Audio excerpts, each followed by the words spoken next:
Salut à toi qui veut reprendre la pleine puissance de ta vie, ici c'est Zenrila. Et dans cette vidéo, je voulais te parler de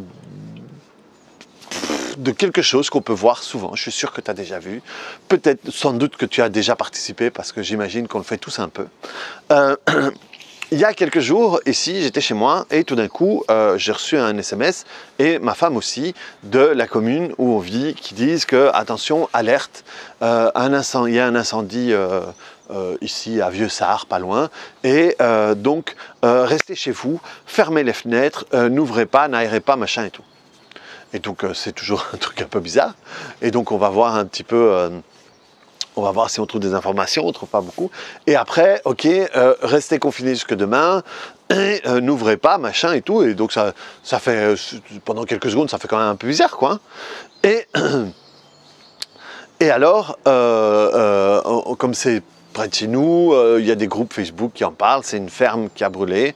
Il y a, je ne sais pas combien de bêtes, mais il y a une centaine de bêtes qui sont mortes entre des vaches, entre des cochons, entre des moutons et des trucs du style. Et apparemment, il y avait un produit dans le toit qui pouvait, avec le vent, causer des petits inconforts. Et à un moment, ils ont commencé à communiquer en disant aux gens de ne pas aller voir parce que l'air était dangereux, quoi. Il y a quelques années, ici à Pécro, il y a eu, c'est aussi pas très loin ici, à 10 minutes, un quart d'heure, même pas, il y a eu deux trains qui ont fait un face-à-face. Parce qu'il y en a un qui venait de Flandre, un qui venait de Wallonie, et une connerie humaine, quoi. Le type a téléphoné en français, le flamand n'a pas voulu recevoir l'information parce qu'il lui parlait en français, et donc il n'a pas réagi assez tôt, et il y a deux trains qui se sont percutés, et ils étaient vraiment comme ça. Et de nouveau, il y avait plein de badauds qui allaient voir, plein de gens qui allaient voir. Et quand il y a un accident, c'est pareil. Quand il y a un accident, il y a sur l'autoroute, il y a un bouchon dû à l'accident. Mais souvent, il y a un bouchon de l'autre côté parce que les gens freinent et les gens regardent. Et donc, on a tous un côté morbide comme ça. On a tous un côté où... on va faire attention à ce qui se passe mal. Oh, c'est vrai. Oh, bouh, oh, oh. je peux faire longtemps ça. Hein, ah. Et le truc, c'est... Il y a plein de raisons, hein, il y a plein de raisons. Peut-être, oui, ça lui arrive à lui, heureusement que ça ne m'est pas arrivé à moi, je peux être content. Enfin, plein de choses. Il y a des gens qui vont aller voir les morts. Enfin, je veux dire, il y a des gens qui font des trucs pour prendre des photos, pour prendre des clichés. Il y a eu quand il y a eu Jacques Chirac qui était mort, il y avait des gens qui faisaient 3 heures de fil pour se prendre un selfie devant le cercueil de Jacques Chirac, quoi. Enfin, des trucs un peu chelous, quoi. Mais pourquoi est-ce que je te parle de tout ça? Je te parle de tout ça parce que si les gens font ça avec des gens qu'ils ne connaissent pas, il y a de grandes chances qu'ils font ça avec des gens qu'ils connaissent. Ça veut dire que sois prudent avec les gens avec qui tu partages les choses qui ne vont pas dans ta vie. Parce qu'il y a des gens qui ont ce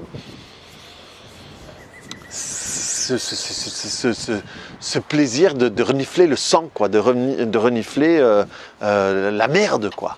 Et donc, ce sont des gens qui vont, à qui tu vas parler, qui vont t'écouter, que tu vas penser que c'est une oreille, une bonne oreille, mais ça ne l'est pas précisément. Et surtout, non seulement ça ne l'est pas précisément, mais le fait que toi, tu parles de « Oh, à quel point je ne suis pas bien, à quel point je me sens mal, à quel point c'est terrible, à quel point ma vie est terrible », des fois, ça peut être nécessaire, des fois, ça peut être soulageant. C'est comme tout, tu vois. C'est pas mal d'être en colère. C'est pas mal d'être triste. C'est pas mal c'est pas grave d'avoir la diarrhée de temps en temps. C'est pas grave d'avoir mal de tête. C'est pas grave d'avoir mal au dos. Le problème, c'est quand ça devient chronique. Quand ça dure longtemps. Quand tu le fais pendant des semaines, pendant des mois, pendant des années. À ce moment-là, ce n'est plus sain pour toi. Et au-delà du fait que ce n'est plus sain pour toi, il est possible que la personne qui t'écoute soit pas très saine non plus. Pas tout le monde. Il y a des gens qui sont très bienveillants. Il y a des gens qui sont trop bienveillants. Il y a des gens qui sont dans le sauveur. Mais il y a des gens qui sont dans le malsain. Et ils sont dans le malsain au point où, quand tu commences à aller mieux, ils vont dire « oui, mais fais attention parce que ça pourrait te revenir ». Ça pourrait... Et tout d'un coup, il y a un truc insidieux comme ça où quand l'autre va mieux, les autres s'accrochent. Non, non, non, non, ne va pas trop bien. Parce que c'est comme si tu me coupais ma série préférée.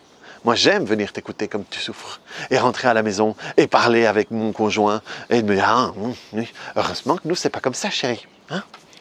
Nous, ah non, on n'est pas comme lui, mais je vais aller l'écouter, hein, je vais aller regarder derrière le rideau, je vais aller... Donc, ce côté malsain, ça veut dire que non seulement le fait de te baigner dans ton jacuzzi de caca ne va pas t'aider à sortir de là, mais la personne qui regarde ne va pas te tendre la main pour que tu sortes. Parce que ce serait dans ses possibilités aussi. Non. Et le moment où tu veux sortir, non, non, mais reste encore un peu. Parce que moi, ça m'amuse. Ça peut très bien ne pas être conscient. Mais bref, rends-toi compte que pour toi, ça va être beaucoup plus profitable de décider de faire quelque chose avec tout ça. De décider de faire quelque chose de constructif avec tout ça et de mettre ton énergie sur la construction. Plutôt que de rester dans ce jeu, tu vois. Hein, dans ce jeu, et alors, on va très rapidement parler du triangle de Cartman. Hein, ça fait toujours très bien dans le milieu dans lequel je suis. Ah oui, c'est le triangle de Cartman. C'est un truc qu'ils ont lu, qu'ils ont entendu, mais on ne comprend pas très bien, on sait qu'il y a le machin, le truc et tout. Dans le triangle de Cartman, il y a la victime, le sauveur et le bourreau. Et on a, voilà, si moi je me plains comme ça que je ne suis pas bien, je suis dans la victimisation. Et il y a quelqu'un qui va être un sauveur, dire attends, ah oui, moi je vais t'aider, ah je te comprends, oui, écoute, tiens, reprends encore un petit chocolat, nanana. Et alors il y a le bourreau qui va te remettre dedans, qui va peut-être être celui qui t'a mis dedans, hein, et alors c'est un triangle qui peut bouger. Ok, des fois, tu peux être la victime, tu peux être le bourreau, hein, quand tu es la victime, machin, et quand l'autre arrête de t'appeler et tu dis « Ouais, c'est ça, moi je veux mal, et tu m'entends pas, hein, et tu m'écoutes pas parce que tu t'en fous, hein. » Et tout d'un coup, l'autre se sent obligé quand même de venir alors qu'il voulait plus avoir, alors qu'il en avait marre. À ce moment-là, c'est toi qui deviens le bourreau. Et le sauveur, machin et tout. Et il y a un truc important qu'on dit peu dans le triangle de Cartman, c'est que le triangle de Cartman, en réalité, c'est un triangle qui est sur la pointe. Et la pointe, c'est la victime. Et dès qu'il n'y a plus de victime, dès que... Mon chien qui poursuit sa queue. Dès que la victime arrête d'être une victime, ce triangle, il disparaît. Il disparaît parce qu'il n'y a pas de victime, il n'y a pas de sauveur et il n'y a pas de bourreau. Alors que tu peux retirer le sauveur, tu peux retirer le bourreau, tant que la victime est là, elle va en trouver d'autres. Mais la victime, à partir du moment où elle disparaît, le triangle, il n'a plus de raison d'être. Et donc toi, finalement, ton but, c'est plus ça. C'est plus essayer de pouvoir t'extirper de cette position. De pouvoir te rendre compte, ok, et ça c'est quelque chose que j'apprends beaucoup à mes élèves, c'est que quoi qu'il t'arrive, c'est ta responsabilité d'en faire quelque chose. Tu peux parler à l'injustice, crier « Ah, il m'a fait ça, c'est injuste, c'était machin ».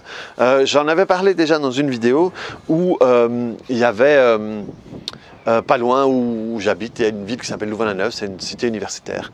Et pendant des plombes, il me semble que je l'ai vu il n'y a pas longtemps, mais il est peut-être moins, enfin j'y vais moins aussi. Non. Et il y a un type assis avec un écriteau.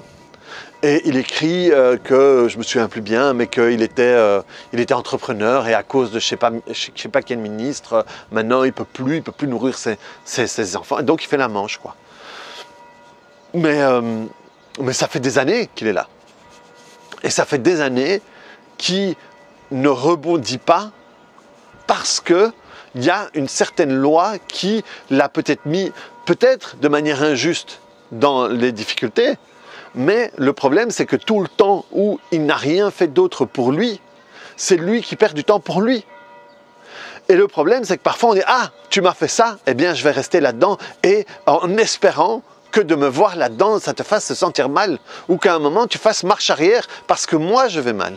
Mais le problème, c'est qu'il y a une constante qui reste la même, c'est que moi je suis mal. Et il y a plein de fois où on va boire du poison en espérant que ce soit l'autre qui tombe malade, mais ça marche pas. Chut, chut, chut. Allez, arrête, mon chien. Et donc le truc, c'est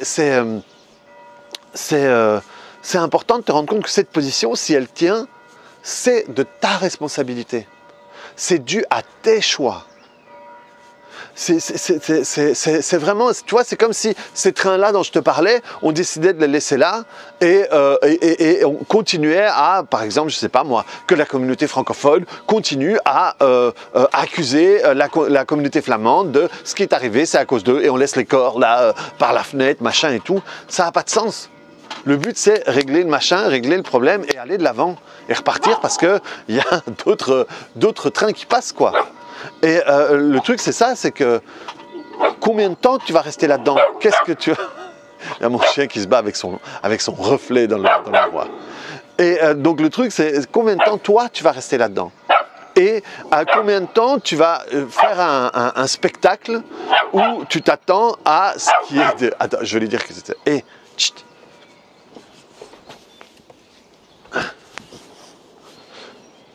Combien de temps tu vas toi, faire un spectacle en attendant à ce qu'il y ait des téléspectateurs, enfin des personnes qui viennent voir ton spectacle, quoi. C'est un peu ça le truc. Ça a pas de sens. Ça n'a pas de sens. Que ça n'a pas de sens. Ça irit. Ça irit, c'est mon chien. Ça a pas de sens que tu restes là-dedans. Et de nouveau, ça dépend que de toi. Ça dépend que de toi. Ça bouge beaucoup pour toi quand même. Hein. Je vais descendre de la table. Allez, viens. Hop. Viens, t'es en train de foutre ma vidéo en l'air. Ça irit. Ça irit, tu fous ma vidéo en l'air. Allez, hop. Et donc, le truc, c'est... Voilà.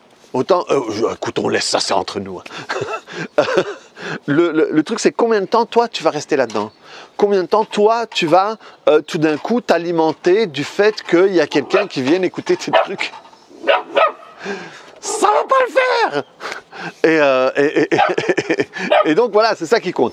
Donc, pense à trouver une méthode pour toi, pour que tu sortes de là. Je sais maintenant, tu vois, ça c'est un apprentissage qui est en train de se passer en direct chez moi, c'est que si je la garde avec moi, je fais des vidéos, il y a certaines choses que je dois retirer du chemin pour ne pas avoir un chien qui gueule pendant le truc. Ou je peux me fâcher, je peux la frapper, je peux n'importe quoi, mais qu'est-ce qui va être le plus profitable pour moi, c'est qu'est-ce que je peux apprendre de tout ça? Qu'est-ce que je peux faire avec ça? Qu'est-ce que je peux apprendre qui va me servir dans le futur du fait que mon mec m'ait trompé avec ma meilleure amie? Que après tout ce que j'ai fait pour la société, il m'est viré en inventant une faute grave.